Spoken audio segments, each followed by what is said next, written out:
तुमच्या भावाला लांबून लांबून माझ्या भावाला काय सांगितले, कोण काय निशाणी काय म्हणली? श्रीरामाच्या ज्ञानीला करिया पारी जरा तुझ्या घाले आज्ञावी न करू यज्ञ माझ्या भावाच्या आज्ञेशिवाय तुझी माळ गळ्यात घालून घेणार नाही आणि मी सुद्धा माळ तुझ्या गळ्यात घालणार नाही. तिची तू बडबड करतेस का? तिची तोंड तू आक्रस्थित करतेस का? लक्ष्मण शब्द काढाय जळ तुझे काळे वदन. तू तोंड तिकडे जाऊन टाक. माझ्यापासून सांगतो, तुला सांगतोय ना, माझ्या भावानं सांगितल्याशिवाय तुला मी पती म्हणून स्वीकार करणार नाही. याची काय अक्कल आहे का रे? आता ती लय बोलली पण पुढच्या वेळी बोलली बरं का, जरा लक्ष देऊ नये का? बाबूजी बाईची कृपाळू पूर्ण दिली आज्ञापना परी तुम्हा पाची अकली न बना सांगेन कुण ते ऐका. कसं माय आमचा परपंच हो म्हणली. तुम्ही इतके जर कडक असताना तर मला सुद्धा पंचायतच वाटायला लागली. आता हे लग्नाच्या पाहायला आल्यावरच असला कार्यक्रम आहे तुमचा, नांदाय आल्यावर कसं असं? ती म्हणतीये बदलचं नाही जगत काही.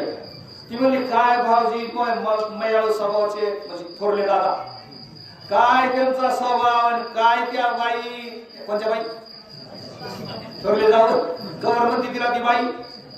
एक वर्षभर झाला ना म्हणती आवडीला बाई. आता काही निघली काय पाहिजे निघतो आता कोणी आणि मग ते जरा सुंदर झालं का? आता हिच सांगतो झालं. ही म्हणले काय बाई साहेबांचा स्वभाव, काय त्या भाऊजीचा स्वभाव. मला तर वाटतंय त्यांच्यापाशी सेवा करायला तुमची बायको झाल्यावर कायमस्वरूपी त्यांचे पाय चोपावा, डोकं चोपावा, हे करावा ते करावा. पण तुम्ही लईच माय कसे लईच कडू स्वभाव. पण आता काय करू?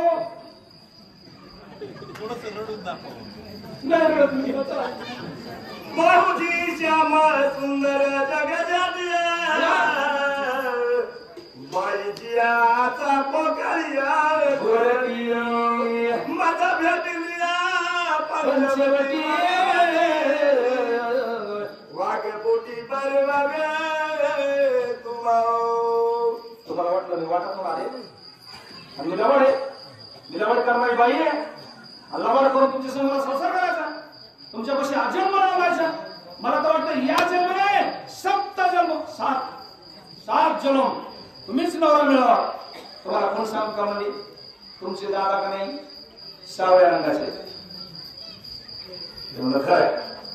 आणि वहिनी साहेब तुमच्या आमच्या बाई साहेब चाफे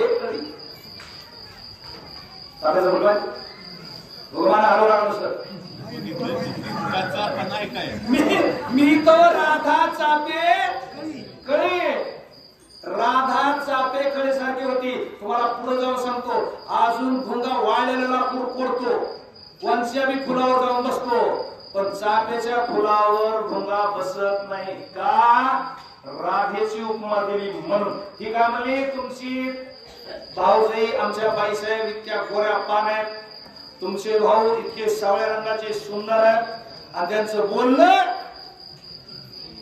कसं आहे? मिथिलाने रसाळ शब्द जैसे नजर अमृताचे. काय गोड बोलत नाही. तुम्हाला काय गोड बोलायला येत नाही का? असं जरा तुम्ही कडक बोलतात माझ्यामध्ये. ती म्हणती लक्ष्मण